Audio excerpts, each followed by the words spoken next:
सतगुरु सच्चे पातशाह की गोद का निघ मार रही तो शहीदां ਸਿੰਘਾਂ की याद में जुड़ बैठी साध संगत जी। वाहिगुरू जी का खालसा वाहिगुरू जी की फतेह। भाई साहब होरी गल्लां कर रहे सी, मैनूं याद आ रहा सी भी असीं छोटे हुंदे सी ना जदों, तां स्कूल वाले कोई साडा टूर लेके गए, जिवें शिमले जां किसी उधरले पासे। छोटा सी मैं बहुत, 5वीं 6वीं की गल होनी। राह च ना जवाक ही हुंदे आ, राह च जवाक लड़ पे एक दूजे नाल। कोई बच्चा किसी नाल लड़ पिया, छोटी छोटियां गल्लां, छोटी छोटियां लड़ाइयां हुंदियां बच्चों दियां, ना ही वो लंबियां चलदियां, थोड़ियां ही हुंदियां, पर लड़ाई तो हुंदी है ना। बाल लड़ पे एक दूजे नाल। ते साडी एक बड़ी सियाणी जी मास्टरनी हुंदी सी, टीचर साडी, कहंदी देखो, उन्हें सानूं समझाया, कहंदी देखो तुसीं सारिआं ने शिमले जाना, जे तुसीं रल के सारे मिल के एक दूजे नाल सोहणियां सोहणियां गल्लां करते जाओगे, सफ़र सोहणा लंघूगा। नहीं तो तुसीं सारे आए ओपरिਆਂ वांगू बैठे रहोगे एक दूजे नाल।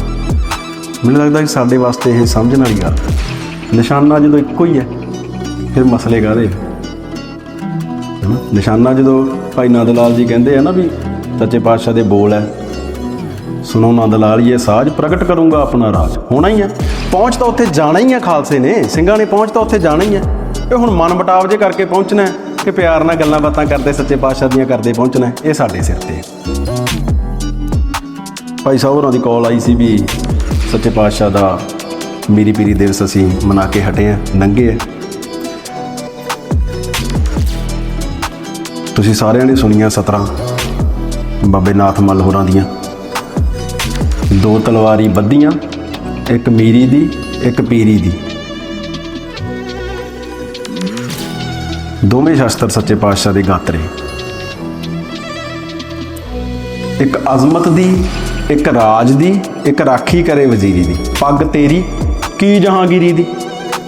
सच्चे पातशाह तुहाडी दस्तार मूहरे जहांगीर की है, तुहाडी दस्तार मूहरे जहांगीर दी दस्तार की है सच्चे पातशाह। ते सच्चे पातशाह भी ये बोल बोलदे है ना ਸਿੰਘਾਂ ਨੂੰ, बाज ताज तिन ते सब लैने। कल्ला बाज नहीं, लड़ाई कल्ली बाज दी नहीं, लड़ाई कल्ली ये नहीं भी साडा बाज ले गए। बाज ताज तिन ते सब लैने, तिनको राज नहीं मैं देना। सच्चे पातशाह दे बोल तुसीं जदों महाराज कोल आके बैठदे हो ना, तां पढ़दे हो नानक राज चलाया सच कोट सताणी नीम दै। ਨੀਹਾਂ ਦੇ ਵਿੱਚ ਕੀ ਹੈ ਇਹ ਦੇਖਣਾ ਪਊਗਾ। ਦੁਨੀਆ ਭਰ ਦੇ ਰਾਜ ਨਹੀਂ ਨਾ ਇਸ ਕਾਬਲ ਵੀ ਖਾਲਸਾ ਰਾਜ ਦਾ ਮੁਕਾਬਲਾ ਕਰ ਸਕਣ। ਕਾਹਤੋਂ? ਕਿਉਂਕਿ ਸੱਚ ਕੋਟ ਸਤਾਣੀ ਨੀਮ ਦਾ, ਉਹਨਾਂ ਦੀਆਂ ਨੀਹਾਂ ਹੀ ਨਹੀਂ ਇਹੋ ਜਿਹੀਆਂ ਜਿਹਦੇ ਵਿੱਚ ਸੱਚ ਖੜਾ ਹੋਵੇ। ਸੱਚ ਪੁਰਾਣਾ ਕੀ ਹੈ, ਸੱਚ ਤਾਂ ਪੂਰਾ ਪੁਰਾਣਾ ਨਹੀਂ ਨਾ ਹੁੰਦਾ, ਸੱਚ ਸਦਾ ਅਟਲ ਰਹਿੰਦਾ। मेरा बजुर्ग नाना जी मेरे कहते होंगे सी, जे तू झूठ मारेगा ना तो तेन याद रखना पऊगा, क्योंकि कल नूं फड़िया जा सकदा। झूठ मार के याद रखना पैंदा भी मैं फलाने बंदे नूं फलाना झूठ मारिया सी, किते कल नूं मैं कोई होर गल ना कह दें। सच बोलेगा याद रखण दी लोड़ नहीं, सच तां सच ही रहने। नीहां दे विच की है, सच्चे पातशाह ने मेहर कीती सिखां ते। वो अकाल तख्त साहिब की सिरजना होंदी है, आउंदा ना कवि संतोख सिंह कहते हैं, किसी राज ना हाथ लगायो बुढ़े और गुरदास बनायो। कौन महापुरुष आ जिहड़े साडे उसारी भी कर रहे हैं अकाल तख्त साहिब दी। सच्चे पातशाह गुरु हरगोबिंद साहब सिखां तो जदों भेटावां लैके आउंदे सिख, महाराज कहंदे शस्त्र लियाओ भाई सोहणे सोहणे, घोड़े लियाओ भाई। ये राज दियां निशानियां, नगारे निशान, अस्त्र बस्त्र घोड़े राज दियां निशानियां। मैं कोई 10 साल पहला, 10 तो भी ज़्यादा हो गए होने, 15-18 साल पहला एक कविता पढ़ी। मैं नहीं जानता सी किहने लिखी है। मैं जो कविता पढ़ी ना, मैं कविता लिखी किवें सी जाऊँ, कविता की सी जिन्नी कि मैनूं याद है विचों। मैं दिल्ली दे लाल किले मूहरों लंघ रहा सी, पर अज इसने झुक के सलाम नहीं की। ਫਿਰ ਮੈਂ ਦੇਖਿਆ ਮੈਂ ਵੀ ਤਾਂ ਬਘੇਲ ਸਿੰਘ ਨਹੀਂ ਰਿਹਾ। ਭਾਈ ਸਾਹਿਬ ਭਾਈ ਗਜਿੰਦਰ ਸਿੰਘ ਦੀ ਕਵਿਤਾ, ਕੀ ਉਹ ਯੋਧੇ ਦੀਆਂ ਗੱਲਾਂ ਕਰੋਗੇ ਤੁਸੀਂ, ਕਿੰਨੀਆਂ ਕੁ ਕਰ ਲਓਗੇ। ਇਹ ਗਾਂਧੀ ਹੈ, ਨਹਿਰੂ ਦੀ ਧੀ ਹੈ, ਗੰਗੂ ਹੀ ਗੰਗੂ ਨੇ, ਹੋਰ ਇੱਥੇ ਕੀ ਹੈ। ਬਹੁਤ ਔਖਾ ਹੈ ਉਹਨਾਂ ਸੂਰਮਿਆਂ ਬਾਰੇ, ਜਿੰਦਾ ਸ਼ਹੀਦ ਜਿਹੜੇ ਸਾਡੇ, ਉਹਨਾਂ ਬਾਰੇ ਗੱਲ ਕਰਨੀ ਬਹੁਤ ਔਖੀ ਹੈ। ਔਖਾ ਲੱਗਦਾ ਮੈਨੂੰ ਵੀ ਇੱਕ ਮੁੰਡਾ ਸੀ ਗਾਣੇ ਲਿਖਦਾ ਹੁੰਦਾ ਸੀ, ਉਹਨੇ ਇੱਕ ਗੀਤ ਲਿਖਿਆ, ਸ਼ਾਇਦ ਪ੍ਰਭਾਵਿਤ ਹੈ ਭਾਈ ਸਾਹਿਬ ਹੋਰਾਂ ਤੋਂ। ਇਹ ਕਦੋਂ ਖੁੱਲਣਗੇ ਜਿਹੜੇ ਘਰਾਂ ਨੂੰ ਲਾ ਗਏ ਆ ਜਿੰਦੇ, ਬੀਬਾ ਕਦੋਂ ਖੁੱਲਣਗੇ। ਯੋਧਿਆਂ ਦੀਆਂ ਘਰਾਂ ਦੀਆਂ ਛੱਤਾਂ ਦੇ ਉੱਤੇ ਘਾਹ ਉੱਗਾ ਆ, ਪਰ ਉਹ ਕੌਮ ਦਾ ਘਰ ਬਣਾਉਣ ਤੁਰੇ ਵੇ ਸੀ। ਖੈਰ ਮੈਨੂੰ ਪਤਾ ਨਹੀਂ, ਮੈਂ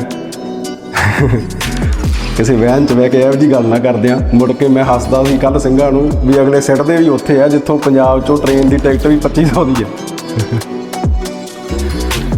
ਖੈਰ ਗੱਲਾਂ ਉਹੀ ਆ ਸਾਰੀਆਂ, ਜੁੜਨੀਆਂ ਉੱਥੇ ਹੀ ਆ, ਸਿਧਾਂਤ ਉਹੀ ਆ ਸਾਡੇ ਸਾਰੇ।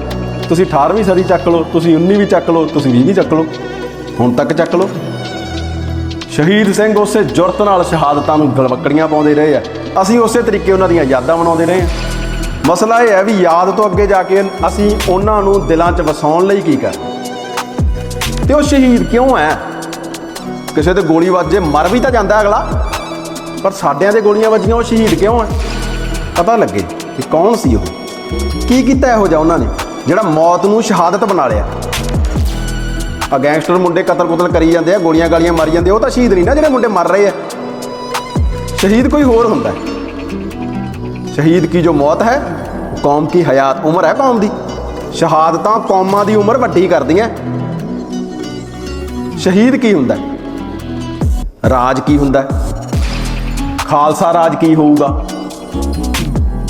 ਅਸੀਂ ਰਾਜ ਕਰਕੇ ਕਿਵੇਂ ਕੀ ਕਰਾਂਗੇ, ਦੁਨੀਆ ਨਾਲੋਂ ਅੱਡ ਕਰਾਂਗੇ ਕਿ ਆਹੀ Hindustan, Pakistan, America, Iran, Israel ਜਿਹੜਾ ਕੁਛ ਇਹ ਕਰ ਰਹੇ ਆ ਉਹੀ ਕਰਾਂਗੇ। ਨਾ ਨਾ ਨਾ, ਇਹ ਨਹੀਂ ਕਰ ਸਕਦੇ ਅਸੀਂ, ਕਿਉਂਕਿ ਸਾਡਾ ਸਿਧਾਂਤ ਅੱਡ ਹੈ। ਮਾਇਆ ਇਕੱਠੀ ਕਰਕੇ ਦੇਹਾਂਗੇ ਲੰਗਰ ਲਾਏ, ਨੰਗਾ ਭੁੱਖਾ ਅਰਥੀਆ ਖਾਲੀ ਕੋਈ ਨਾ ਜਾਏ। ਸਾਡੀ ਯੂਨੀਵਰਸਿਟੀ ਨਾ, ਪਟਿਆਲੇ ਯੂਨੀਵਰਸਿਟੀ, ਫੌਜੀ ਲੰਘਣ 84 ਦੀ ਗੱਲ ਹੈ, ਤੇ ਸੱਚੇ ਪਾਤਸ਼ਾਹ ਦੀ ਯਾਦ 'ਚ ਛਬੀਲ ਲੱਗੀ ਵੀ, ਮੁੰਡਿਆਂ ਨੇ ਫੌਜੀਆਂ ਨੂੰ ਵੀ ਪਾਣੀ ਪਿਆ। ਸ਼ਾਇਦ ਉਹਨਾਂ ਨੂੰ ਪਤਾ ਵੀ ਹੋਵੇ ਵੀ ਇਹ ਦਰਬਾਰ ਸਾਹਿਬ 'ਤੇ ਹਮਲਾ ਕਰਦੇ ਨੇ, ਪਰ ਸਾਡਾ ਸਿਧਾਂਤ ਹੈ, ਕੀ ਕਰੀਏ, ਇਹ ਸਾਡਾ ਸਿਧਾਂਤ ਹੈ। ਉੱਥੇ ਫਿਰਦਾ ਸੀ ਮੈਂ ਫਤਿਹਗੜ੍ਹ ਸਾਹਿਬ, ਅਤੇ ਪ੍ਰਸ਼ਾਦਾ ਵਰਤਾਵੇ ਸਿੰਘ, ਇੱਕ ਬੁਰਕੇ ਵਾਲੀ ਬੀਬੀ ਖੜੀ ਬਾਹਰ, ਜਿਵੇਂ ਲੰਗਰ ਲੱਗੇ ਹੁੰਦੇ ਨੇ, ਇੱਕ ਤਾਂ ਅੰਦਰ ਅਸਥਾਨ, ਇੱਕ ਸੜਕਾਂ 'ਤੇ ਲੰਗਰ ਲੱਗੇ। ਬੁਰਕੇ ਵਾਲੀ ਬੀਬੀ ਨੂੰ ਭਜੰਗੀ ਸਿੰਘ ਆਪਣਾ ਕਹੀ ਜਾਵੇ, ਪ੍ਰਸ਼ਾਦਾ ਭੈਣ ਜੀ। ਹੈਰਾਨ ਮੰਨੀ ਆ, ਕਿੱਡੀਆਂ ਜੜ੍ਹਾਂ ਸੱਚੇ ਪਾਤਸ਼ਾਹ ਪਤਾਲ 'ਚ ਲਾ ਗਏ ਸਿੱਖਾਂ ਦੀਆਂ, ਕਿਹੜੀ ਥਾਂ 'ਤੇ ਜੜ੍ਹਾਂ ਲਾ ਗਏ। ਤੁਸੀਂ ਸੁਣਦੇ ਹੋ ਨਾ ਸਾਖੀਆਂ ਵੀ, ਇੱਧਰੋਂ ਬਾਬੇ ਆ ਨੀਹਾਂ 'ਚ, ਅਤੇ ਉੱਧਰੋਂ ਜਿੰਨੀ ਉੱਚੀ ਕਹਿੰਦੇ ਵੀ ਨਿਸ਼ਾਨ ਝੂਲਣੇ ਆ, ਜਿੰਨੀਆਂ ਸ਼ਹਾਦਤਾਂ ਕਮਾਲ ਦੇ ਤਰੀਕੇ ਨਾਲ ਸਿੱਖਾਂ ਦੀਆਂ ਹੋਣਗੀਆਂ। ਕਿਹੜੀ ਕੈਸੀ ਜੁਰਤ ਹੈ ਬਾਬੇ ਅਜੀਤ ਸਿੰਘ ਦੀ, ਕਿਹੜੀ ਜੁਰਤ ਨਾਲ ਉਹ ਹਸ਼ਮਤ ਖਾਨ ਦੇ ਘੋੜੇ ਨੂੰ, ਤੁਸੀਂ ਸੁਣੀ ਹੈ ਨਾ ਸਾਖੀ ਵੀ ਹਸ਼ਮਤ ਖਾਨ ਦੀ ਅੱਖ ਰਲ ਗਈ ਬਾਬੇ ਅਜੀਤ ਸਿੰਘ ਨਾਲ, ਅਤੇ ਬਾਬੇ ਨੇ ਕਿਹਾ ਵੀ ਟੱਕਰ ਹੀ ਇਹਦੇ ਨਾਲ ਲੈਣੀ ਹੈ, ਅਤੇ ਸੱਚੇ ਪਾਤਸ਼ਾਹ ਨੇ ਮਿਹਰ ਕੀਤੀ। ਮੰਗੇ ਤਾਂ ਸਹੀ ਸਿੱਖ ਕੁਛ, ਮਹਾਰਾਜ ਤੋਂ ਮੰਗੇ ਤਾਂ ਸਹੀ, ਸ਼ਹੀਦ ਸ਼ਹਾਦਤਾਂ ਮੰਗਦੇ ਆ, ਕੋਈ ਮੰਗੇ ਤਾਂ ਸਹੀ ਨਾ। ਬਾਬੇ ਨੇ ਕਿਹਾ ਵੀ ਟੱਕਰ ਲੈਣੀ ਹੈ। ਉਹ ਭਾਈ ਉਦੈ ਸਿੰਘ ਨਾਲ ਜੰਗ ਤੋਂ ਬਾਅਦ ਹਸ਼ਮਤ ਖਾਨ ਆ ਗਿਆ ਚਮਕੌਰ ਦੀ ਜੰਗ 'ਚ, ਉਹ ਵੀ ਗਾਉਂ ਕਹਿੰਦਾ ਵੰਗਾਰਦਾ ਬਾਬੇ ਨੂੰ। ਬਾਬਾ ਜਦੋਂ ਘੋੜਾ ਭਜਾ ਕੇ ਤੇ ਬਾਬੇ ਦੇ ਹੱਥ 'ਚ ਜਿਹੜਾ ਬਰਛਾ ਨੇਜਾ ਫੜਿਆ, ਇੰਨੀ ਫੁਰਤੀ ਨਾਲ, ਤੇਜ਼ੀ ਨਾਲ ਆ ਕੇ ਤੇ ਹਸ਼ਮਤ ਖਾਨ ਦੇ ਘੋੜੇ ਦੇ ਮਾਰ ਕੇ ਛਾਤੀ ਦੇ ਵਿੱਚ ਤਾਂ ਚੱਕ ਕੇ ਥੱਲੇ ਕੱਢਦਾ ਨਾ, ਉੱਥੇ ਬਰਛਾ ਟੁੱਟਦਾ ਬਾਬਾ ਅਜੀਤ ਸਿੰਘ ਦਾ। ਪਰ ਹਸ਼ਮਤ ਖਾਨ ਪੁੱਠਾ ਕਰਕੇ ਸਿੱਟਤਾ।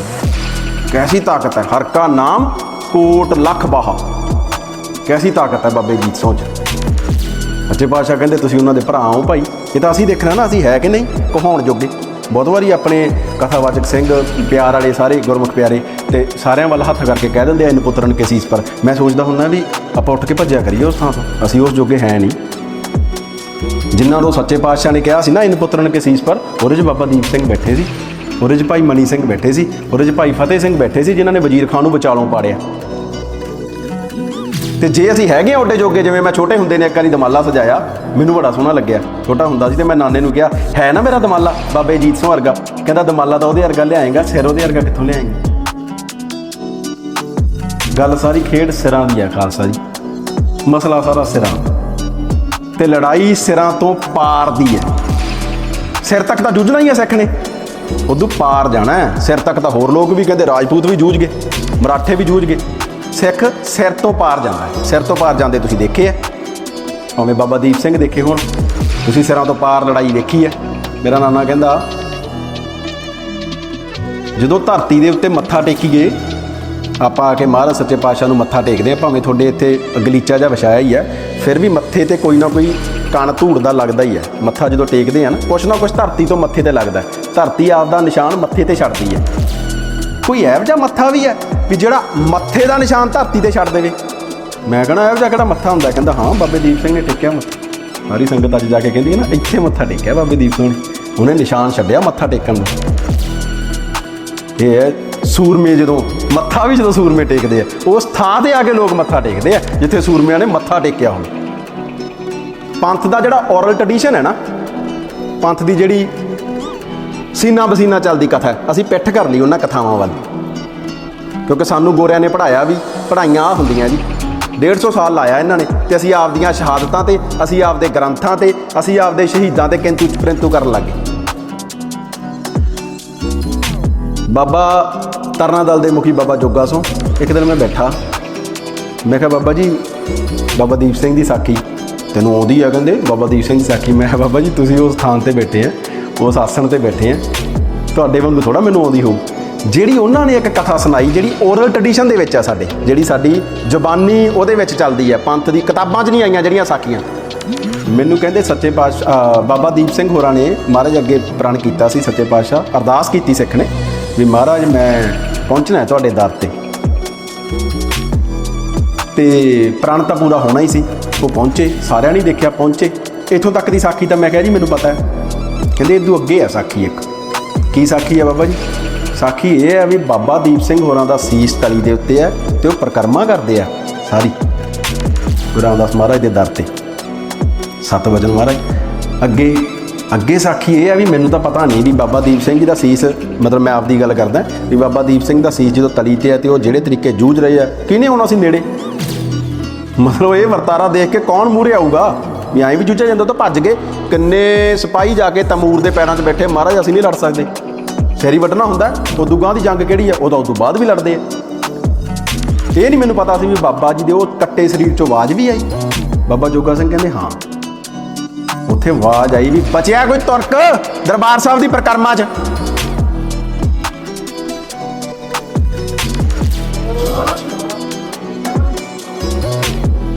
ਉਹ ਤਾਂ ਕਹਿੰਦੇ ਸੀ ਅਸੀਂ ਛੱਡਣਾ ਨਹੀਂ, ਉਹ ਤਾਂ ਕਹਿੰਦੇ ਸੀ ਅਸੀਂ ਨਹੀਂ ਛੱਡਣਾ, ਪਰ ਬਚਿਆ ਕੋਈ ਨਾ। 2 ਵਾਰੀ ਆਵਾਜ਼ ਦਿੱਤੀ, ਫਿਰ ਸੱਚੇ ਪਾਤਸ਼ਾਹ ਦੇ ਚਰਨਾਂ 'ਚ ਸੀਸ ਧਰਿਆ। ਇਹ ਹੁਣ ਪੰਥ ਦਾ ਔਰਲ ਟ੍ਰੈਡੀਸ਼ਨ ਹੈ। ਇਹ ਸਾਡੀਆਂ ਸੀਨਾ ਵਸੀਨਾ ਚੱਲਦੀਆਂ ਸਾਖੀਆਂ, ਅਗਲਿਆਂ ਨੇ ਪਿੱਠ ਕਰਾਤੀ ਇਹਨਾਂ ਸਾਖੀਆਂ 'ਚ। ਉਹ ਕਹਿੰਦੇ ਵੀ ਯੂਨੀਵਰਸਿਟੀ ਦਾ ਪ੍ਰੋਫੈਸਰ ਸੀਗਾ ਇੱਕ, ਅਤੇ ਭਾਈ ਫੌਜਾ ਸਿੰਘ ਪੜ੍ਹਦੇ ਹੁੰਦੇ ਸੀ ਉੱਥੇ, ਸ਼ਹੀਦ ਭਾਈ ਫੌਜਾ ਸਿੰਘ, ਅਤੇ ਉਹਨੇ ਕਿਤੇ ਗੱਲ ਕਰਦੇ ਕਰਦੇ ਨੇ ਕਹਿਤਾ ਜੀ ਕੱਟ ਲੱਗਿਆ ਸੀ ਬਾਬਾ ਦੀਪ ਸਿੰਘ ਜੀ ਦੇ। ਕਿੱਥੇ ਯੂਨੀਵਰਸਿਟੀਆਂ 'ਚ ਰਹਿ ਕੇ ਇਹ ਗੱਲਾਂ ਸਮਝ ਆਉਂਦੀਆਂ। ਮੈਂ ਵੀ ਜਦੋਂ ਯੂਨੀਵਰਸਿਟੀ 'ਚ ਪੜ੍ਹਿਆ ਉਦੋਂ ਪਤਾ ਲੱਗਿਆ ਵੀ ਇਹ ਨਹੀਂ, ਜੇ ਯੂਨੀਵਰਸਿਟੀਆਂ ਪੜ੍ਹਾਈਆਂ ਚੰਗੀਆਂ ਕਰਾਉਂਦੀਆਂ ਹੁੰਦੀਆਂ ਤਾਂ ਸੰਤ ਇੱਥੋਂ ਨਾ ਨਿਕਲਦੇ। ਉਹ ਤਾਂ ਡੇਰਿਆਂ 'ਚੋਂ, ਸੰਪਰਦਾਵਾਂ 'ਚੋਂ, ਟਕਸਾਲਾਂ 'ਚੋਂ, ਦਲਾਂ 'ਚੋਂ ਹੀ ਨਿਕਲਦੇ ਆ ਨਾ। ਫਿਰ ਤਾਂ ਸੰਤ ਯੂਨੀਵਰਸਿਟੀਆਂ 'ਚੋਂ ਨਿਕਲਦੇ ਨਾ, ਉੱਥੇ ਪੜ੍ਹਾਈਆਂ ਹੀ ਹੋਰ ਪੜ੍ਹਾਈਆਂ ਜਾ ਰਹੀਆਂ। ਉਹ ਕਹਿੰਦਾ ਜੀ ਮਾੜਾ ਜਿਹਾ ਕੱਟ ਲੱਗਿਆ ਸੀ, ਬਾਬਾ ਜੀ ਨੇ ਇੱਕ ਹੱਥ ਨਾਲ ਸੀਸ ਐਂ ਰੋਕ ਲਿਆ। ਤੇ ਭਾਈ ਫੌਜਾ ਸਿੰਘ ਥੋੜ੍ਹਾ ਇਹ ਗੱਲ ਸੁਣ ਸਕਦੇ ਆ। ਭਾਈ ਫੌਜਾ ਸਿੰਘ ਖੜ੍ਹੇ ਹੁੰਦੇ ਆ, ਆਪਦੀ ਸ੍ਰੀ ਸਾਹਿਬ ਬੇਮਿਆਨ ਕਰਦੇ ਆ, ਸ੍ਰੀ ਸਾਹਿਬ ਉਹਦੇ ਡਾਇਸ 'ਤੇ ਰੱਖਦੇ ਆ ਪ੍ਰੋਫੈਸਰ ਦੇ। ਕਹਿੰਦੇ ਬਾਬਾ ਦੀਪ ਸਿੰਘ ਜੀ ਨੇ 10ਵੇਂ ਪਾਤਸ਼ਾਹ ਦੀ ਸੰਗਤ ਮਾਣੀ ਸੀ, ਤੂੰ ਮੇਰਾ ਸਿਰ ਵੱਢ ਮੈਂ ਤੈਨੂੰ ਤੁਰ ਕੇ ਵਿਖਾਊਂ। ਇਹ ਹੁੰਦੀ ਸਿੱਖ ਦੀ ਦ੍ਰਿੜਤਾ, ਇਹ ਹੁੰਦਾ ਨਿਸ਼ਚਾ ਸਿੱਖ ਦਾ। ਕਿਤੇ ਨਾ ਕਿਤੇ ਸਾਡੇ 'ਚ ਨਿਸ਼ਚੇ ਦੀ ਘਾਟ ਹੈ। ਆਪਾਂ ਜਿਹੜਾ ਡੋਲਦੇ ਵੀ ਆ ਨਾ, ਪੰਥ ਮਾਰਿਆ ਗਿਆ, ਵੱਢਿਆ ਗਿਆ, ਟੁੱਕਿਆ ਗਿਆ, ਕੋਈ ਚੱਕਰ ਹੀ ਨਹੀਂ। 50,000 ਇੱਕ ਦਿਨ 'ਚ ਮਾਰੇ ਗਏ ਸੀ। ਕਹਿੰਦੇ ਮਹਾਰਾਜ 4 ਪੈਰ ਸੁੱਖਾਂ ਦਾ ਬਤੀਤ ਹੋਇਆ, ਰਹਿਣ ਆ ਰਹੀ ਆ ਮਹਾਰਾਜ ਸੁੱਖਾਂ ਦੀ ਬਤੀਤ ਹੋਵੇ। ਇਹ ਦ੍ਰਿੜਤਾ ਹੈ ਖਾਲਸੇ ਦੀ। ਅਤੇ ਇਹੀ ਕਾਰਨ ਹੈ ਵੀ ਵੱਡੇ ਘੱਲੂ ਘਾਰੇ ਤੋਂ ਅਗਲੇ ਦਿਨ ਅਬਦਾਲੀ ਚਿੱਠੀ ਪਾਉਂਦਾ ਸਿੱਖਾਂ ਨੂੰ, ਕਹਿੰਦਾ ਮੇਰੇ ਨਾਲ ਸੰਧੀ ਕਰ ਲਓ। ਉਹ ਤਾਂ ਸਗੋਂ ਜ਼ਿਆਦਾ ਉਹਨੂੰ ਤਾਂ ਚੜ੍ਹਦੀ ਕਲਾ 'ਚ ਹੋਣਾ ਚਾਹੀਦਾ ਸੀ, ਮੈਂ ਇਹਨਾਂ ਦਾ 50,000 ਬੰਦਾ ਮਾਰ ਆਇਆ। ਉਹ ਕਦੋਂ ਡਰ ਰਿਹਾ? ਕਹਿੰਦਾ ਲੜਦੇ ਕਿਉਂ ਨਹੀਂ? ਇੱਕ ਹੁੰਦਾ ਸੀ ਲక్ష్ਮੀ ਨਾਰਾਇਣ ਖਰੜ ਦਾ ਨਵਾਬ, ਇੱਕ ਹੁੰਦਾ ਸੀ ਭੀਖਣ ਖਾਂ ਮਲੇਰਕੋਟਲੀਆ। ਇਹ 3-4 ਜਰਨੈਲ ਸੀ ਵੱਡੇ ਘੱਲੂ ਘਰ ਜਿਹੜੇ ਸਿੰਘਾਂ ਨੂੰ ਘੇਰਦੇ ਆ ਸਾਰੇ ਪਾਸੋਂ, ਅਤੇ ਸਿੰਘ ਮਾਰਿਆ ਹੀ ਨਹੀਂ ਮਰ ਰਹੇ। ਬਹੁਤ ਜ਼ੋਰ ਲਾਇਆ ਸਾਰਾ ਦਿਨ, ਹੈ ਨਾ, ਕਿੱਡਾ ਪੈਂਡਾ ਮਾਰ ਕੇ ਅਬਦਾਲੀ ਪਹੁੰਚਿਆ। ਅਬਦਾਲੀ ਗੁੱਸੇ 'ਚ ਆ ਗਿਆ, ਉਹਨੇ ਸੱਦੇ ਲక్ష్ਮੀ ਨਾਰਾਇਣ ਵੀ ਸੱਦਿਆ, ਭੀਖਣ ਖਾਨ ਵੀ ਸੱਦਿਆ। ਕਹਿੰਦਾ ਉਹ ਤੁਸੀਂ ਮੈਨੂੰ ਚਿੱਠੀਆਂ ਪਾਈਆਂ ਸੀ ਸਿੰਘਾਂ ਨਾਲ ਟੱਕਰ ਲੈਣੀਆਂ, ਲੜਦੇ ਕਿਉਂ ਨਹੀਂ, ਮੂਹਰੇ ਹੋਵੋ। ਹੱਥ ਜੋੜ ਕੇ ਖੜੇ ਆ, ਮਹਾਰਾਜ ਇਹਨਾਂ ਨੂੰ ਮਾਰ ਨਹੀਂ ਸਕਦੇ। ਕਿਉਂ? ਉੱਥੇ ਬਾਬਾ ਭੰਗੂ ਬੋਲ ਲਿਖਦਾ ਇੱਕ, ਜਿਹਦੇ 'ਤੇ ਸਾਨੂੰ ਦ੍ਰਿੜਤਾ ਨਾਲ ਵਿਸ਼ਵਾਸ ਕਰਨਾ ਚਾਹੀਦਾ। ਦੇਖਣ ਮੈਂ ਥੋੜ੍ਹੇ ਦਿਸੈ, ਮਰਤੇ ਘਣੇ ਲੜਤੇ ਘਣੇ ਦਿਖਾਂ ਹੈ। ਇਹ ਵੇਖਣ ਨੂੰ ਥੋੜ੍ਹੇ ਲੱਗਦੇ ਆ ਜੀ, ਜਦੋਂ ਲੜਨ ਲੱਗ ਜਾਂਦੇ ਆ ਬਾਹਲੇ ਆ। ਉਹ ਫਿਰ 1.25 ਲੱਖ ਖਾਲਸਾ ਹੈ ਨਾ ਹਰੇਕ ਦੇ ਨਾਲ, ਉਹ 96 ਕਰੋੜ ਦੀ ਫੌਜ ਆ ਜਾਂਦੀ ਹੈ ਉੱਥੇ। ਜਦੋਂ ਦ੍ਰਿੜਤਾ ਨਾਲ ਸਿੱਖ ਜੂਝਦਾ, ਨਿਸ਼ਚੈ ਕਰ ਆਪਣੀ ਜੀਤ ਕਰੂ, ਨਿਸ਼ਚਾ ਕਰ ਲਿਆ ਸਿੱਖ ਨੇ। ਜਦੋਂ ਨਿਸ਼ਚਾ ਕਰ ਲਿਆ ਤੇ ਉਹਨੇ ਪ੍ਰਾਪਤੀ ਕਰ ਲੈਣੀ, ਨਿਸ਼ਾਨਾ ਸਰ ਕਰ ਲੈਣਾ। ਖੈਰ ਸਿਰ ਦੀ ਗੱਲ ਯਾਦ ਆਉਂਦੀ ਸੀ ਮੈਨੂੰ, ਭਾਈ ਆਲਮ ਸਿੰਘ ਯਾਦ ਆਉਂਦੇ ਆ ਨਿਸ਼ਾਨਾ ਵਾਲੀ ਮਿਸਲ 'ਚ। ਸਿਰ ਤੋਂ ਪਾਰ ਦੀ ਵੀ ਜੰਗ ਹੈ ਨਾ। ਨਿਸ਼ਾਨਾ ਵਾਲੀ ਮਿਸਲ ਦੇ ਭਾਈ ਆਲਮ ਸਿੰਘ ਹੱਥ 'ਚ ਨਿਸ਼ਾਨ ਫੜਿਆ, ਗਾਂ ਜੰਗ ਚੱਲੇ ਕਿਸੇ ਨਾਲ। ਜੰਗ ਚੱਲੇ ਤੇ ਜਿਹੜਾ ਦੁਸ਼ਮਣ ਦਾ ਸਿਪਾਹੀ ਹੈ ਗਾਂਹ, ਉਹਨਾਂ ਨੇ ਘੇਰ ਲਿਆ ਬਾਬੇ ਨਿਸ਼ਾਨ ਸਿੰਘ ਨੂੰ, ਬਾਬੇ ਆਲਮ ਸਿੰਘ ਨੂੰ। ਹੱਥ 'ਚ ਨਿਸ਼ਾਨ ਸਾਹਿਬ, ਕਹਿੰਦੇ ਆ ਸਿੱਟ ਦੇ ਨਿਸ਼ਾਨ ਜਾ। ਕਹਿੰਦਾ ਨਹੀਂ, ਇਹ ਨਹੀਂ ਮੈਂ ਸਿੱਟ ਸਕਦਾ, ਇਹ ਕੌਮ ਦਾ ਨਿਸ਼ਾਨ ਹੈ। ਕਹਿੰਦਾ ਤੇਰੇ ਹੱਥ ਵੱਢ ਦਿਆਂਗੇ। ਕਹਿੰਦਾ ਮੈਂ ਲੱਤਾਂ ਨਾ ਫੜ ਲੂੰ, ਤੇਰੀਆਂ ਲੱਤਾਂ ਵੀ ਵੱਢ ਦਿਆਂਗੇ। ਕਹਿੰਦਾ ਮੈਂ ਮੂੰਹ ਨਾ ਫੜ ਲੂੰ। ਕਹਿੰਦਾ ਫਿਰ ਤੇਰੀ ਧੌਣ ਵੀ ਲਾ ਦਿਆਂਗੇ। ਕਹਿੰਦਾ ਫਿਰ ਜਿਹਦਾ ਨਿਸ਼ਾਨ ਆਪੇ ਸਮਝ।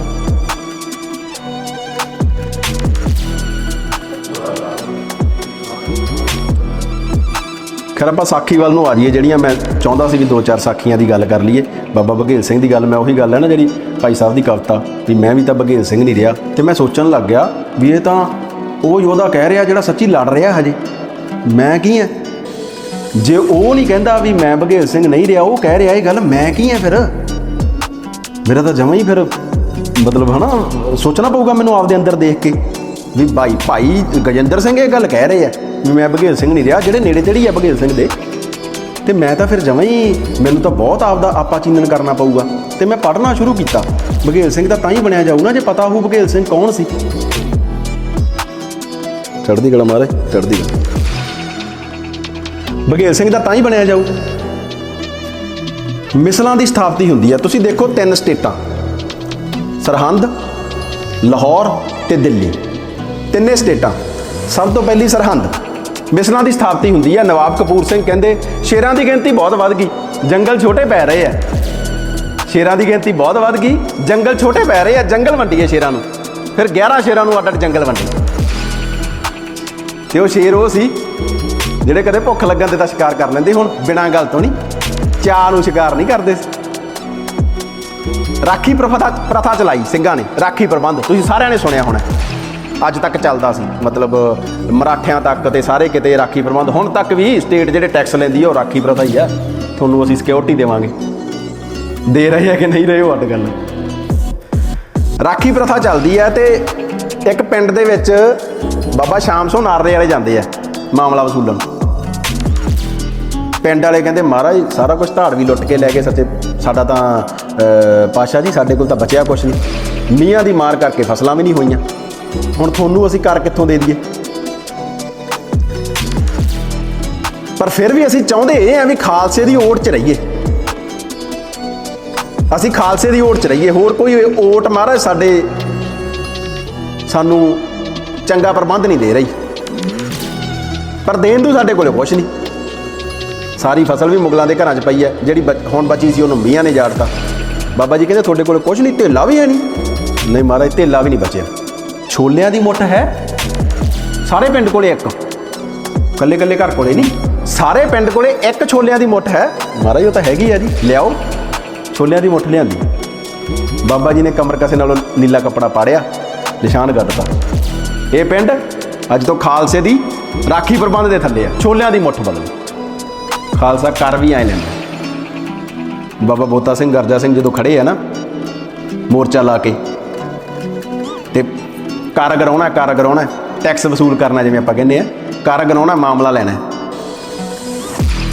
ਜਿਹੜਾ ਆ ਕੇ ਕਹਿੰਦਾ ਵੀ ਮੈਂ ਗੋਂਦਵਾਲ ਸਾਹਿਬ ਚੱਲਿਆ, ਮੈਂ ਅੰਮ੍ਰਿਤਸਰ ਚੱਲਿਆ, ਉਹ ਤੋਂ ਨਹੀਂ ਟੈਕਸ ਲੈਂਦੇ। ਜਿਹੜਾ ਕਹਿੰਦਾ ਮੈਂ ਲਾਹੌਰ ਚੱਲਿਆ, ਕਸੂਰ ਚੱਲਿਆ, ਮਲਤਾਨ ਚੱਲਿਆ, ਉਹ ਤੋਂ ਟੈਕਸ ਲੈਂਦੇ ਆ। ਇੱਕ ਬਜ਼ੁਰਗ ਆਉਂਦਾ ਅਤੇ ਉਹ ਤੋਂ ਜਦੋਂ ਟੈਕਸ ਮੰਗਦੇ ਆ ਬਾਬਾ ਬੋਤਾ ਸਿੰਘ ਹੋਰੀ, ਉਹਦੇ ਕੋਲ ਹੈ ਨਹੀਂ ਕੁਛ ਦੇਣ ਨੂੰ। ਅਤੇ ਬਾਬਾ ਗਰਜਾ ਸਿੰਘ ਬੋਲਦੇ ਆ, ਕਹਿੰਦੇ ਭਾਈ ਸਾਹਿਬ ਸਿਆਣੇ ਕਹਿੰਦੇ ਆ ਰਾਜਾ ਉਹ ਰਾਜ ਹੀ ਹੈ ਨਾ ਉਸ ਸਮੇਂ ਦੇ, ਉਸ ਥਾਂ 'ਤੇ ਖਾਲਸੇ ਦਾ ਰਾਜ ਹੋ ਗਿਆ। ਖਬਰ ਲਾਹੌਰ ਪਹੁੰਚਾ ਦਿਓ, ਹੋ ਗਿਆ ਰਾਜ ਖਾਲਸੇ ਦਾ। ਉਹ ਥਾਂ 'ਤੇ ਜਦੋਂ ਖੜੇ ਆ ਦੋਵੇਂ ਸਿੰਘ, ਤੇ ਉਹ ਗੱਲ ਕਰਦੇ ਆ, ਕਹਿੰਦੇ ਬਾਬਾ ਗਰਜਾ ਸੋ ਕਹਿੰਦੇ ਆ, ਮਹਾਰਾਜ ਸਿਆਣੇ ਆਖਦੇ ਆ ਦਾਨਿਸ਼ਵਰ ਕਿ ਰਾਜਾ ਪਰਜਾ ਤੋਂ ਕਰ ਟੈਕਸ ਮਾਮਲਾ, ਰਾਜਾ ਪਰਜਾ ਤੋਂ ਕਰ ਇਸ ਤਰ੍ਹਾਂ ਲਵੇ ਜਿਵੇਂ ਡੂਮਣਾ ਮੱਖੀ ਫੁੱਲ ਤੋਂ ਰਸ ਚੂਸਦੀ ਹੈ। ਰਸ ਵੀ ਲੈ ਜਾਂਦੀ ਹੈ ਤੇ ਫੁੱਲ ਨੂੰ ਵੀ ਪਤਾ ਨਹੀਂ ਲੱਗਦਾ। ਅੱਜ ਨਹੀਂ ਇਹ ਹੋ ਰਿਹਾ, ਅੱਜ ਤਾਂ ਫੁੱਲ ਨਿਸ਼ਤੋਂ ਨਾਬੂਦ ਹੋ ਰਹੇ ਆ ਟੈਕਸ ਦਿੰਦੇ ਦਿੰਦੇ, ਮੁੱਦੇ ਹੋ ਗਏ। ਫੁੱਲ ਰਹਿਣ ਨਹੀਂ ਦਿੱਤੇ ਅਗਲਿਆਂ ਨੇ, ਇੰਨਾ ਟੈਕਸ ਵਸੂਲ ਰਹੇ ਆ। ਪਰ ਖਾਲਸੇ ਦੇ ਰਾਜ 'ਚ ਆਏ ਨੇ, ਖਾਲਸੇ ਦੇ ਰਾਜ ਟੈਕਸ ਆਏ ਨਹੀਂ ਵਸੂਲਿਆ ਜਾਊਗਾ। ਰਾਜਾ ਪਰਜਾ ਤੋਂ ਕਰ ਇਸ ਤਰ੍ਹਾਂ ਲਵੇ ਜਿਵੇਂ ਡੂਮਣਾ ਮੱਖੀ ਫੁੱਲ ਤੋਂ ਰਸ ਲੈਂਦੀ ਹੈ, ਰਸ ਵੀ ਲੈ ਜਾਂਦੀ ਹੈ ਤੇ ਫੁੱਲ ਨੂੰ ਵੀ ਪਤਾ ਨਹੀਂ ਲੱਗਣ ਦਿੱਤੀ। ਇੱਕ ਮੁੱਠ ਛੋਲਿਆਂ ਦੀ ਬਦਲੇ ਪਿੰਡ ਨੂੰ ਰਾਖੀ ਪ੍ਰਬੰਧ ਦੇ ਥੱਲੇ ਲਿਆਂਦਾ। ਮਿਸਲਾਂ ਵਧੀਆਂ, ਆਪਸ 'ਚ ਵੀ ਲੜੋ ਲੜਾਈ ਸਿੰਘਾਂ ਦੀ, ਸਿੰਘ ਗੁਰੂ ਕੇ ਚੱਠੇ, ਖਾਣ ਪੀਣ ਨੂੰ ਲੜੋ ਲੜਾਈ, ਲੜਨ ਭਿੜਨ ਨੂੰ ਇਕੱਠੇ। ਸਮਝਣ ਵਾਲੀ ਗੱਲ ਹੈ ਜਿਹੜੀ, ਸਿੰਘ ਗੁਰੂ ਕੇ ਚੱਠੇ, ਖਾਣ ਪੀਣ ਨੂੰ ਲੜੋ ਲੜਾਈ, ਲੜਨ ਭਿੜਨ ਨੂੰ ਇਕੱਠੇ। ਜਦੋਂ ਖਾਂਦੇ ਪੀਂਦੇ ਆ ਮਾੜਾ ਮੋਟਾ ਲੜ ਲਿਆ ਕਰੀਏ, ਕੋਈ ਮਸਲਾ ਨਹੀਂ। ਜਾਤ ਗੋਤ ਸਿੰਘਣ ਕੀ ਦੰਗਾ, ਦੰਗਾ ਹੀ ਸਤਿਗੁਰ ਤੇ ਮੰਗਾ, ਪਚੇ ਨਾ ਅੰਨ ਕਰੇ ਬਿਨ ਦੰਗਾ, ਔਰਨ ਨਹੀਂ ਤੋ ਆਪਣ ਸੰਗਾ। ਹੋਰਾਂ ਨਾਲ ਤੀ ਆਪਸ 'ਚ ਹੀ ਸਹੀ, ਪਰ ਆਪਸ 'ਚ ਤਾਂ ਆਏ ਆ ਵੀ ਗੱਤ ਕੇ ਵਾਂਗੂ ਹੋਵੇ, ਦਸਤਾਰਾਂ ਨਾ ਲੈਣ। ਨੌਂਦਰਾਂ ਦਾ ਤਿੱਖਾ ਪਾਣੀ ਚੈੱਕ ਕੀਤਾ ਜਾਵੇ ਵੀ ਤਿੱਖੀਆਂ, ਕੱਲ ਨੂੰ ਅਬਦਾਲੀ ਆ ਸਕਦਾ, ਉਹਦਾ ਢਿੱਡ ਪਾੜ ਸਕਦੇ ਆ। ਇੰਨਾ ਕੁ ਚੈੱਕ ਕੀਤਾ ਜਾਵੇ, ਇੰਨਾ ਕੁ ਦੇਖਿਆ ਜਾਵੇ। ਜ਼ਿਆਦਾ ਲੜਾਈਆਂ ਨਹੀਂ, ਉਵੇਂ ਦੰਗਾ ਨਹੀਂ ਮਚਾਉਣਾ ਜਿਵੇਂ ਅਸੀਂ ਉਹਨਾਂ ਨਾਲ ਮਚਾਉਣਾ। ਸਿੰਘ ਗੁਰੂ ਕੇ ਚੱਠੇ, ਖਾਣ ਪੀਣ ਨੂੰ ਲੜੋ ਲੜਾਈ, ਲੜਨ ਭਿੜਨ ਨੂੰ ਇਕੱਠੇ। ਜਦੋਂ ਸਾਰਾ ਕੁਝ ਹੈ ਸਿੰਘਾਂ ਕੋਲੇ, ਮਿਸਲਾਂ ਦਾ ਰਾਜ ਹੋ ਗਿਆ, ਉਦੋਂ ਆਪਸ 'ਚ ਖਹਿਬਾਜ਼ੀਆਂ ਵੀ ਹੁੰਦੀਆਂ, ਹੋਣੀਆਂ ਵੀ ਚਾਹੀਦੀਆਂ, ਕੋਈ ਮਸਲਾ ਨਹੀਂ। ਆਪਸ 'ਚ ਸਿੰਘ ਮਾੜਾ ਮੋਟਾ ਬੋਲ ਬੁਲਾਰਾ ਕਰਦੇ ਹੀ ਰਹਿਣ। ਪਰ ਜਦੋਂ ਪਤਾ ਲੱਗਿਆ ਅਬਦਾਲੀ ਆ ਗਿਆ, ਸਾਰੇ ਇਕੱਠੇ, ਉਦੋਂ ਸਾਰੇ ਇਕੱਠੇ। ਆਹੀ ਗੱਲ ਆਪਾਂ ਸ਼ੁਰੂ 'ਚ ਕਰਦੇ ਸੀ, ਨਿਸ਼ਾਨਾ ਇੱਕ ਹੈ, ਫਿਰ ਸਾਰੇ ਅੱਡ ਅੱਡ ਕਿਉਂ ਹੈ, ਉਦੋਂ ਸਾਰੇ ਜਾਣੇ ਇਕੱਠੇ ਹੋ ਜਾਂਦੇ ਆ। ਬਾਬਾ ਚੜ੍ਹਤ ਸੋਂ ਵੱਡੇ ਘੱਲੂ ਘਰ 'ਚ ਬਾਬੇ ਜੱਸਾ ਸਿੰਘ ਆਹਲੂਵਾਲੀਏ ਨੂੰ ਕਹਿੰਦਾ, ਆਪਾਂ ਲੜਦੇ ਕਿਉਂ ਨਹੀਂ, ਮਿਸਲਾਂ ਵੰਡ ਲੈਂਦੇ ਆ ਅੱਡ ਅੱਡ ਤੇ 11 ਪਾਸਿਆਂ ਤੋਂ ਘੇਰ ਕੇ ਅਬਦਾਲੀ ਨੂੰ ਢਾਹ ਲੈਂਦੇ ਆ। ਬਾਬਾ ਜੱਸਾ ਸੋ ਕਹਿੰਦਾ ਵੀ ਆਪਾਂ ਇਸ ਤਿਆਰੀ ਨਾਲ ਨਹੀਂ ਆਏ, ਆਪਾਂ ਤਾਂ ਉਸ ਤਿਆਰੀ ਨਾਲ ਆਏ ਆ ਵੀ ਪਰਿਵਾਰਾਂ ਨੂੰ ਇੱਕ ਥਾਂ ਤੇ ਬਹਾ ਕੇ ਮਾਲਵੇ ਦੇ ਬਰਾੜਾਂ ਕੋਲੇ ਛੱਡ ਕੇ ਤੇ ਫਿਰ ਆਪਾਂ ਜਾ ਕੇ ਅਬਦਾਲੀਆਂ ਟੱਕਰ ਲੈਣੀਆਂ। ਨਹੀਂ, ਬੋਲ ਬੁਲਾਰਾ ਹੋ ਗਿਆ ਦੋਵੇਂ ਸਿੰਘਾਂ ਦਾ। ਬਾਬੇ ਭੰਗੂ ਨੂੰ ਪੜ੍ਹੋ, ਕਿੱਡੇ ਕਮਾਲ ਦੇ ਤਰੀਕੇ ਨਾਲ ਲਿਖਿਆ। ਬਾਬਾ ਜੱਸਾ ਸੋ ਕਹਿੰਦੇ ਆ ਬਾਬੇ ਚੜ੍ਹਤ ਸੋਂ ਨੂੰ, ਮਿਸਲ ਵੰਡ ਅਬ ਕਬਹੂ ਨਾ ਪਾਉਂ। ਇਹ ਭਾਈ ਵੇਲਾ ਨਹੀਂ ਹੁਣ ਮਿਸਲਾਂ ਵੰਡਣ ਦਾ। 7 ਵਚਨ ਮਹਾਰਾਜ, ਉੱਥੇ 7 ਵਚਨ ਹੈ, ਉੱਥੇ ਲੜਾਈ ਨਹੀਂ। ਲੜਨਾ ਅਬਦਾਲੀ ਨਾਲ ਹੈ ਕਿ ਜੱਸਾ ਸਿੰਘ ਨੇ ਤੇ ਚੜ੍ਹਤ ਸੋਂ ਨੇ ਆਪਸ 'ਚ ਲੜਨਾ। 7 ਵਚਨ। ਹਾਂ, ਮੇਰਾ ਤੇਰੇ ਨਾਲ ਕੌਲ ਰਿਹਾ ਵੀ ਆਪਾਂ ਸਾਲ ਦੇ ਵਿੱਚ ਅਬਦਾਲੀ ਨੂੰ ਢਾਵਾਂਗੇ, ਤੇ 7 ਮਹੀਨਿਆਂ ਬਾਅਦ ਢਾਲਿਆ। ਦੁਨੀਆ ਨੇ ਨਹੀਂ ਕਦੇ ਦੇਖਿਆ ਸੀ ਅਬਦਾਲੀ ਐਂ ਭੱਜਦਾ ਨੰਗੇ ਪੈਰੀ ਅੰਮ੍ਰਿਤਸਰ ਪਿਪਲੀ ਸਾਹਿਬ ਤੋਂ। ਤੇ ਸ਼ਾਹ ਨਵਾਜ਼ ਹੁੰਦਾ ਸੀ ਉਹਦਾ ਪ੍ਰਧਾਨ ਮੰਤਰੀ, ਘੋੜਾ ਕੋਲੇ ਲੱਗਿਆ, ਦੁਰੇ ਦਰਾਨੀ ਕਹਿੰਦਾ ਘੋੜੇ ਦੇ ਤਾਂ ਚੜ੍ਹ ਜਾਓ, ਭੱਜ ਲਿਆ ਅੰਮ੍ਰਿਤਸਰ ਤੋਂ। ਇੱਕ ਭੁਜੰਗੀ ਸਿੰਘ ਸੀ, ਉਹਦਾ ਨਾਂ ਵੀ ਨਹੀਂ ਆਉਂਦਾ ਕਿਤੇ ਇਤਿਹਾਸ ਦੇ ਵਿੱਚ ਵੀ ਉਹਦਾ ਨਾਂ ਕੀ ਸੀ। ਤੇ ਸ਼ਬਦ ਪੜ੍ਹਦਾ ਪੜ੍ਹਦਾ ਅਬਦਾਲੀ ਦੇ ਕੋਲੇ ਜਾ ਵੜਿਆ। ਵਰਸ਼ਾ ਉਹਨੇ ਚਲਾਇਆ ਨਾ ਅਬਦਾਲੀ ਵੱਲ, ਨਿੱਕੀ ਕੀਰੀ ਮੈਂ ਕਲ ਰੱਖੈ, ਭਸਮ ਕਰੈ ਲਸਕਰ ਕੋਟ ਲੱਖ। ਆਹ ਸ਼ਬਦ ਪੜ੍ਹਦਾ ਪੜ੍ਹਦਾ ਅਬਦਾਲੀ ਦੇ ਕੋਲੇ ਜਾ ਕੇ ਖੜਾ ਹੋ ਗਿਆ। ਤੇ ਜੇ ਉਹਨੂੰ ਸ਼ਾਹ ਨਵਾਜ਼ ਧੱਕਾ ਨਾ ਮਾਰਦਾ, ਵਰਸ਼ਾ ਅਬਦਾਲੀ ਦੇ ਗਲ ਚੋਂ ਪਾਰ ਹੋ ਜਾਣਾ। ਆਈ ਹਾਠੂ ਸਿੰਘ ਨੇ ਕੀਤਾ। ਹਾਠੂ ਸਿੰਘ ਅਬਦਾਲੀ ਦੇ ਤੰਬੂ ਕੋਲੇ ਜਾ ਵੜਿਆ ਸੀ। ਗਏ ਤਾਂ ਉਹ ਬੀਬੀਆਂ ਛਡਾਉਣ ਸੀ ਨਾ, ਮਰਾਠਣਾ ਨੂੰ ਛਡਾਉਣ ਗਏ ਸੀ, ਤੇ ਮਰਾਠਣਾ ਤਾਂ ਛਡਾ ਲੀਆਂ। ਭਾਈ ਹਾਠੂ ਸਿੰਘ ਕਹਿੰਦਾ ਹੁਣ ਮਰਾਠਣਾ ਛਡਾ ਲੀਆਂ, ਮੁੜ ਜੀਏ। ਮੁੜਨਾ ਕਾਹਨੂੰ ਹੈ, ਸਿੰਘਾਂ ਨੂੰ ਕਹਿੰਦਾ ਤੁਸੀਂ ਮੁੜ ਜਾਓ, ਮੈਂ ਅਬਦਾਲੀ ਨੂੰ ਮਾਰ ਕੇ ਆਉਂ। ਉਹ ਅਬਦਾਲੀ ਜਿਹੜਾ 1 ਲੱਖ ਮਰਾਠਿਆਂ ਨੂੰ ਇੱਕ ਦਿਨ 'ਚ ਮਾਰ ਕੇ ਆਇਆ, ਉਹਨੂੰ ਮਾਰਨ ਵਾਸਤੇ ਸਾਡਾ ਕੱਲਾ ਭੁਜੰਗੀ ਜਾ ਵੜਿਆ, ਕੱਲਾ ਭੁਜੰਗੀ। ਗੱਲ ਸਾਰੀ ਬਾਜ ਦਿਸਣ ਦੀ ਹੁੰਦੀ ਹੈ ਨਾ, ਉਹਨੂੰ ਬਾਜ ਦਿਸਦੇ ਸੀ। ਜਿਹਨੂੰ ਬਾਜ ਦਿਸਦਾ ਹੁੰਦਾ ਨਾ, ਤੇ ਫਿਰ ਉਹਦੀ ਗੂੰਜ ਸਫਦਰ ਜੰਗ ਰੋਡ ਤੇ ਪੈ ਹੀ ਜਾਂਦੀ ਹੁੰਦੀ। ਉਹਨਾਂ ਨੂੰ ਬਾਜ ਦਿਸਦੇ ਸੀ। ਜੇ ਸਾਨੂੰ ਨਹੀਂ ਦਿਸ ਰਹੇ ਤਾਂ ਫਿਰ ਸਮੱਸਿਆ ਸਾਡੇ 'ਚ। ਮੇਰਾ ਨਾਨਾ ਕਹਿੰਦਾ ਹੁੰਦਾ ਸੀ, ਕੇਸਗੜ੍ਹ ਦੇ ਗੁੰਬਦਾਂ ਤੋਂ ਜੇ ਸਿੰਘਾਂ ਨੂੰ ਬਾਜ ਦਿਸਣੇ ਬੰਦ ਹੋ ਗਏ ਨਾ, ਫਿਰ ਆਪਦਾ ਖੂਨ ਟੈਸਟ ਕਰਾਓ, ਫਿਰ ਕੋਈ ਨਾ ਕੋਈ ਨੁਕਸ ਪੈ ਗਿਆ ਭਾਈ। ਬਾਜ ਦਿਸਣੇ ਬਹੁਤ ਜ਼ਰੂਰੀ ਹੈ। ਖੈਰ, ਸਿੰਘ ਇਕੱਠੇ ਹੋ ਜਾਂਦੇ ਆ ਜਦੋਂ ਅਬਦਾਲੀ ਆ ਜਾਂਦਾ, ਸਿੰਘ ਇਕੱਠੇ ਹੋ ਜਾਂਦੇ ਆ। ਅਬਦਾਲੀ ਮਥੁਰਾ ਗਿਆ ਤੇ ਬਹੁਤ ਬੁਰੇ ਤਰੀਕੇ ਉਹਨੇ ਮਥੁਰਾ ਨੂੰ ਲੁੱਟਿਆ ਕੁੱਟਿਆ। ਉੱਥੇ ਹੋਲੀ ਦਾ ਤਿਉਹਾਰ ਸੀ ਤੇ ਕਹਿੰਦੇ ਹੋਲੀ ਦੇ ਰੰਗ ਨਾਲੋਂ ਜ਼ਿਆਦਾ ਲੋਕਾਂ ਦੇ ਲਹੂ ਦਾ ਰੰਗ ਧਰਤੀ ਦੇ ਉੱਤੇ ਵਿਛਿਆ ਹੋਇਆ ਸੀ। ਵੱਡੇ ਵੱਡੇ ਮੰਦਰਾਂ 'ਚੋਂ ਦੇਵੀ ਦੇਵਤਿਆਂ ਦੀਆਂ ਮੂਰਤੀਆਂ ਪੱਟੀਆਂ, ਸਿੱਟੀਆਂ, ਸੜਕਾਂ 'ਤੇ ਰੋਲੀਆਂ, ਸੋਨੇ ਸਾਣੇ ਵਾਲੀਆਂ ਲੈ ਗਿਆ ਚੱਕ ਕੇ, ਬਾਕੀ ਸਾਰੀਆਂ ਤੋੜ ਭੰਨ ਕਰਤੀਆਂ। ਫਿਰ ਉਹ ਕੋਲਗੜ੍ਹ ਗਿਆ। ਮੈਂ ਆ ਰਿਹਾ ਉੱਧਰ ਨੂੰ ਵੀ ਅਬਦਾਲੀ ਕਿਹਨੂੰ ਕਿਹਨੂੰ ਕਿਵੇਂ ਕਿਵੇਂ ਕਰਕੇ ਕਰਦਾ। ਕੋਲਗੜ੍ਹ ਗਿਆ, ਇੱਕ ਬਹੁਤ ਤਕੜਾ ਕਿਲ੍ਹਾ ਸੀ ਜਾਟਾਂ ਦਾ, ਉਹਨੂੰ ਅਲੀਗੜ੍ਹ ਵੀ ਕਹਿ ਦਿੰਦੇ ਆ, ਰਾਮਗੜ੍ਹ ਵੀ, ਹਿੰਦੂ ਨੂੰ ਰਾਮਗੜ੍ਹ ਕਹਿੰਦੇ ਆ, ਮੁਸਲਮਾਨ ਅਲੀਗੜ੍ਹ ਕਹਿ ਦਿੰਦੇ ਆ। ਕੋਇਲਗੜ੍ਹ ਉਹਦਾ ਕਿਲੇ ਦਾ ਨਾਂ, ਜਾਟਾਂ ਦਾ ਕਿਲਾ। ਉਹ ਬੜੇ ਹੰਕਾਰੇ ਵੇ ਸੀ ਜਾਟ। ਕਿਲਾ ਬਹੁਤ ਤਕੜਾ ਸੀ। ਕਹਿੰਦੇ 12 ਸਾਲ ਦਾ ਰਾਸ਼ਨ ਇਕੱਠਾ ਕੀਤਾ ਹੋਇਆ ਸੀ ਅੰਦਰ, ਵੀ ਜੇ ਘੇਰਾ ਵੀ ਪੈ ਗਿਆ 12 ਸਾਲ ਤਾਂ ਸਾਨੂੰ ਕੁਝ ਨਹੀਂ ਹੁੰਦਾ। ਕਿਲਾ ਤਕੜਾ ਬੜਾ ਮਜ਼ਬੂਤ, ਕੰਧਾਂ ਕਿਲੇ ਦੀਆਂ, ਕੋਈ ਨੇੜੇ ਨਹੀਂ ਜਾ ਸਕਦਾ ਸੀ। ਉਹ ਜਦੋਂ ਇਸ ਹੰਕਾਰ 'ਚ ਸੀ ਤੇ ਜੇ ਕੋਈ ਬਾਹਰੋਂ ਫੌਜ ਕਿਸੇ ਹੋਰ ਦੀ ਲੰਘਦੀ ਸੀ ਨਾ, ਉਹ ਤਾਨੇ ਮਿਹਨੇ ਮਾਰਦੇ ਸੀ ਉਹਨਾਂ ਨੂੰ, ਤਾਨੇ ਮਿਹਨੇ ਮਾਰਦੇ ਸੀ। ਆਵਾਜ਼ ਆਉਂਦੀ ਹੈ ਕਿਲੇ 'ਚੋਂ, ਚੂੜੀਆਂ ਕੀ ਭਾਅ ਲਾਈਆਂ ਵੰਜਾਰਿਓ। ਹੋਕਾ ਦਿੰਦੇ ਉੱਚੀ ਉੱਚੀ, ਚੂੜੀਆਂ ਦਾ ਕੀ ਭਾਅ ਹੈ। ਫਿਰ ਆਵਾਜ਼ ਮਾਰਨੀ, ਜਿਹੜੇ ਵੰਜਾਰਿਆਂ ਦੀ ਆਵਾਜ਼ ਨਹੀਂ ਲੋਕਾਂ ਤੱਕ ਪਹੁੰਚਦੀ, ਉਹਦੀਆਂ ਚੂੜੀਆਂ ਕੀ ਵਿਕਣਗੀਆਂ। ਅਬਦਾਲੀ ਨੂੰ ਬਹਿ ਰਿਹਾ ਇਹ ਗੱਲ, ਅਬਦਾਲੀ ਕੋਲ ਦੀ ਲੰਘ ਰਿਹਾ, ਉਹਨਾਂ ਨੂੰ ਨਹੀਂ ਪਤਾ ਵੀ ਇਹ ਕਿਹੜਾ ਵੰਜਾਰਾ ਹੈ। ਪਤਾ ਨਹੀਂ, ਉਹ ਗਿੱਜੇ ਹੋਏ ਸੀਗੇ ਕਿਸੇ ਹੋਰ ਦੇ, ਉਹਨਾਂ ਨੂੰ ਨਹੀਂ ਪਤਾ ਸੀ ਅਬਦਾਲੀ ਕੌਣ ਹੈ। ਆਵਾਜ਼ਾਂ ਮਾਰੀਆਂ, ਫਿਰ ਨਗਾਰਾ ਵਜਾਤਾ। ਅਬਦਾਲੀ ਕਹਿੰਦਾ, ਨਜੀਬੂਦੌਲਾ ਹੁੰਦਾ ਸੀ ਦਿੱਲੀ ਵਾਲਾ, ਅਬਦਾਲੀ ਕਹਿੰਦਾ ਇਹ ਕੌਣ ਆ। ਉਹੀ ਆ ਜੀ ਇਹ ਉਹਨਾਂ ਦਾ ਟੋਲਾ ਜੀ। ਉਹ ਨਜੀਬੂਦੌਲਾ ਨੂੰ ਪਤਾ ਸੀ ਵੀ ਇਹ ਤਕੜੇ ਬਹੁਤ ਹੈ। ਉਹ ਕਹਿੰਦਾ ਜੀ ਇਹ ਤਾਂ ਫਕੀਰ ਹੈ, ਇੱਥੇ ਫਕੀਰ ਜਿਵੇਂ ਉਹ ਤੁਹਾਡੇ ਨੌਬਤ ਵਜਾਉਂਦੇ ਆ ਜੀ, ਇਹ ਨਗਾਰੇ ਵਜਾਉਂਦੇ ਆ। ਉਹ ਨਗਾਉਣਾ ਚਾਹੁੰਦਾ ਸੀ ਇਹਨੂੰ ਕਿਸੇ ਤਰੀਕੇ ਨਗਾਲਾ, ਪਰ ਫਿਰ ਉਹਨਾਂ ਨੇ ਲੰਘਣ ਦੇ, ਫਿਰ ਉਹਨੇ ਜਾਟਾਂ ਨੇ ਫਿਰ ਨਗਾਰਾ ਵਜਾਤਾ। ਕਹਿੰਦਾ ਇੱਕ ਬੰਦਾ ਬੋਲਦਾ ਹੈ ਉਹਦੇ 'ਚੋਂ, ਬਾਬਾ ਭੰਗੂ ਲਿਖਦਾ ਹੈ ਸਾਖੀ, ਇੱਕ ਬੰਦਾ ਬੋਲਦਾ ਹੈ ਕਿਲੇ ਦੇ ਉੱਤੋਂ, ਇਹ ਵੰਜਾਰੇ ਕਿੱਥੋਂ ਆਏ ਆ ਭਾਈ। ਦੂਜਾ ਕਹਿੰਦਾ ਇਹਨਾਂ ਦੇ ਘੱਗਰਿਆਂ ਤੋਂ ਜਾਪਦਾ, ਇਹ ਦੂਰ ਦੇਸ਼ੋਂ। ਇਹ ਮਜ਼ਾਕ ਕਰ ਰਹੇ ਆ ਉਹ ਅਬਦਾਲੀ। ਕਹਿੰਦਾ ਵੀ ਚੂੜੀਆਂ ਹੀ ਵੇਚਣ ਆਏ ਆ ਕਿ ਕੋਈ ਹੋਰ ਸਮਾਨ ਵੀ ਹੈ ਤੁਹਾਡੇ ਕੋਲੇ, ਕੀ ਭਾਅ ਹੈ। ਕਹਿੰਦੇ ਕਾਬਲ ਚੂੜੀਆਂ ਦਾ ਕੀ ਭਾਅ ਚੱਲਦਾ ਹੈ। ਅਬਦਾਲੀ ਕਹਿੰਦਾ ਵੀ ਨਹੀਂ, ਇਹ ਕਿਹੜੇ ਫਕੀਰ ਹੈ, ਘੇਰਾ ਪਾਓ ਕਿਲੇ ਨੂੰ। ਕੋਇਲਗੜ੍ਹ ਦਾ ਕਿਲਾ ਜਿਹੜਾ ਕਹਿੰਦੇ 12 ਸਾਲਾਂ 'ਚ ਨਹੀਂ ਟੁੱਟ ਸਕਦਾ ਸੀ। ਅਬਦਾਲੀ ਕਹਿੰਦਾ ਕਿਲਾ ਪਾਓ। ਨਜੀਬੂਦੌਲਾ ਕਹਿੰਦਾ ਜੀ ਇਹ ਕਿਲਾ ਨਹੀਂ ਟੁੱਟ ਸਕਦਾ, 12 ਸਾਲ ਕਿਲਾ ਨਹੀਂ ਟੁੱਟ ਸਕਦਾ। ਅਬਦਾਲੀ ਕਹਿੰਦਾ ਜੇ 8 ਦਿਨਾਂ 'ਚ ਨਾ ਟੁੱਟਿਆ ਤੇ ਮੈਂ ਮੁੜ ਜੂਗਾ। 8 ਦਿਨਾਂ 'ਚ 12 ਸਾਲ ਟੁੱਟਣ, ਜਿਹੜਾ ਨਹੀਂ ਟੁੱਟਣ ਵਾਲਾ ਕਿਲਾ ਉਹ 8 ਦਿਨਾਂ 'ਚ। ਅਬਦਾਲੀ ਕਹਿੰਦਾ ਰੋਜ਼ ਤੁਸੀਂ ਗਾਂਹ ਨੂੰ ਜਾਣਾ, ਫੌਜਾਂ ਨੇ ਪਿਛਾਂਹ ਨੂੰ ਮੁੜਨਾ, ਗਾਂਹ ਨੂੰ ਜਾਣਾ, ਪਿਛਾਂਹ ਨੂੰ ਮੁੜਨਾ, ਨੁਕਸਾਨ ਕੋਈ ਨਹੀਂ ਹੋਣ ਦੇਣਾ, ਉਹਨਾਂ ਨੂੰ ਉਲਝਾਈ ਰੱਖਣੀ। ਇੱਕ ਪਾਸੋਂ ਇਸ ਤਰੀਕੇ ਉਹ ਕਰੀ ਜਾਂਦੇ ਆ ਤੇ ਫੌਜ ਸਾਰੀ ਉੱਧਰ ਹੀ ਹੈ, ਕਿਲੇ ਵਾਲੀ ਧਿਆਨ ਉੱਧਰ ਹੀ ਹੈ ਸਾਰਿਆਂ ਦਾ। ਅਬਦਾਲੀ ਕਹਿੰਦਾ ਵੀ ਕਿਲੇ ਦੇ ਮਗਰਲੇ ਪਾਸੇ ਨਾ ਟਿੱਬੇ ਹੈ ਵੱਡੇ ਵੱਡੇ, ਪਤਾ ਨਹੀਂ ਮਗਰੋਂ ਕੀ ਚੱਲ ਰਿਹਾ। ਅਬਦਾਲੀ ਕਹਿੰਦਾ ਇੱਟਾਂ ਇਕੱਠੀਆਂ ਕਰਨੀਆਂ ਸ਼ੁਰੂ ਕਰੋ, ਪੱਥਰ ਇੱਟਾਂ ਉਹਨਾਂ ਨੇ ਕਰਨੇ ਸ਼ੁਰੂ ਕਰਤੇ। 7 ਦਿਨ ਪੱਥਰ ਇੱਟਾਂ ਇਕੱਠੇ ਹੁੰਦੇ ਰਹੇ। 7ਵੀਂ ਤੇ 8ਵੀਂ ਦੋ, ਜਿਹੜੇ 7ਵੇਂ ਦਿਨ ਤੇ 8ਵੇਂ ਦਿਨ ਦੀ ਰਾਤ ਨੂੰ ਅਬਦਾਲੀ ਕਹਿੰਦਾ ਸਾਰੇ ਪੱਥਰ ਲਿਆ ਕੇ ਕੰਧ ਖੜੀ ਕਰੋ ਕਿਲੇ ਦੇ ਪਾਸ। ਉਹ ਬਾਹਰਲੇ ਪਾਸੇ ਕਿਲੇ ਤੇ ਉੱਚੀ ਕੰਧ ਖੜੀ ਕਰ ਦਿੰਦੇ, ਰਾਤੋਂ ਰਾਤ ਕੰਧ ਐਂ ਖੜੀ ਕਰਨੀ ਹੈ ਜੀ ਤੇ ਤੋਪਾਂ ਚੜ੍ਹ ਸਕਣ। ਰਾਤੋਂ ਰਾਤ ਕੰਧ ਖੜੀ ਕਰ ਦਿੰਦੇ, ਤੋਪਾਂ ਚੜ੍ਹਾ ਲੈਂਦੇ ਆ। ਤੇ ਫਿਰ ਜਦੋਂ ਸਵੇਰੇ ਹਜੇ ਉਹ ਸੁੱਤੇ ਹੀ ਪਏ ਆ ਜਾਟ, ਤੇ ਜਦੋਂ ਗੋਲੇ ਅੰਦਰ ਜਾ ਕੇ ਡਿੱਗਦੇ ਆ ਪਤਾ ਲੱਗਦਾ ਵੀ ਇਹ ਤਾਂ ਮਸਲਾ ਹੀ ਹੋਰ ਖੜਾ ਹੋ ਗਿਆ। 8ਵੇਂ ਦਿਨ ਅਬਦਾਲੀ ਨੇ ਕਿਲਾ ਨਵਾਤਾ। ਇੱਧਰੋਂ ਇਹ ਹੈ, ਉਧਰੋਂ ਆਉਂਦੇ ਆ ਮਰਾਠੇ। ਮਰਾਠੇ ਜਦੋਂ ਸਰਹੰਦ ਦੀ ਆਵਾਜ਼ ਵੱਜਦੀ ਹੈ ਨਾ, ਅਦੀਨਾ ਬੇਗ ਕਹਿੰਦਾ ਮਹਾਰਾਜ ਤੁਸੀਂ ਪੰਜਾਬ ਵੱਲ ਨੂੰ ਵੀ ਆਓ। ਜਿੱਤ ਲਿਆ ਉਹਨਾਂ ਨੇ, ਬਹੁਤ ਇਲਾਕਾ ਜਿੱਤ ਲਿਆ ਸੀ। ਸਰਹੰਦ ਵੱਲ ਵੀ ਆਓ। ਉਹਨਾਂ ਨੂੰ ਆਏ ਸੀ ਵੀ ਸਾਡਾ ਝੰਡਾ ਜਿਹੜਾ, ਸਾਡਾ ਪਰਚਮ ਸਰਹੰਦ ਤੇ ਵੀ ਝੂਲੂਗਾ, ਪੰਜਾਬ ਤੇ ਵੀ ਝੂਲੂਗਾ। ਉਹ ਆ ਗਏ, ਉਹ ਗਿੱਜੇ ਸੀਗੇ ਹੋਰ ਰਾਜਿਆਂ ਦੇ, ਉਹਨਾਂ ਨੂੰ ਪਤਾ ਨਹੀਂ ਸੀ ਸਰਹੰਦ ਦੀ ਤਸੀਰ ਕੀ ਹੈ। ਆ ਕੇ ਸਰਹੰਦ ਬਹਿ ਗਏ। ਪਹਿਲੇ ਹੱਲੇ 'ਚ ਪਤਾ ਲੱਗ ਗਿਆ ਵੀ ਸਰਹੰਦ ਤਾਂ ਨਹੀਂ ਟੁੱਟਦੀ, ਦਿੱਲੀ ਤੇ ਲਾਹੌਰ ਦੇ ਬਰਾਬਰ ਦੀ ਸਟੇਟ ਹੈ, ਤੋੜਨੀ ਸੌਖੀ ਹੈ। ਕਈ ਦਿਨ ਬੈਠੇ ਰਹੇ, ਕਈ ਰਾਤਾਂ ਲੰਘ ਗਈਆਂ। ਉਹ ਕਹਿੰਦੇ ਅਸੀਂ ਗਰੀਲਿਆਂ ਨਾਲ ਹਮਲਾ ਕਰਾਂਗੇ, ਗਰੀਲਿਆਂ ਨੇ ਵੀ ਹਮਲੇ ਕਰ ਲਏ।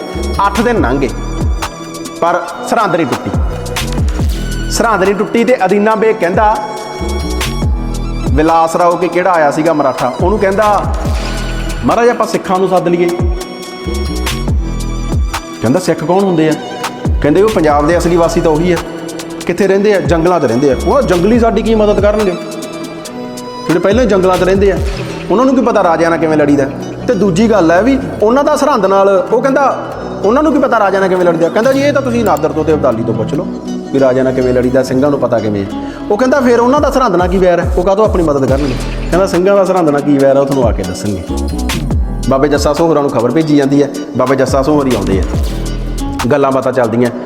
ਸਿੰਘ ਕਹਿੰਦੇ ਵੀ ਆ ਕੇ ਅਦੀਨਾ ਬੇਗ ਨੂੰ ਵੀ ਇਹਨਾਂ ਨੂੰ ਕਿਉਂ ਸੱਦ ਲਿਆ, ਸਰਹੰਦ ਢਾਉਣੀ ਸੀ ਸਾਨੂੰ ਦੱਸ ਦਿੰਦਾ। ਬਾਬਾ ਜੱਸਾ ਸਿੰਘ ਰਾਮਗੜੀਆ ਮਜ਼ਾਕ ਵੀ ਕਰਦੇ ਅਦੀਨਾ ਬੇਗ ਨੂੰ।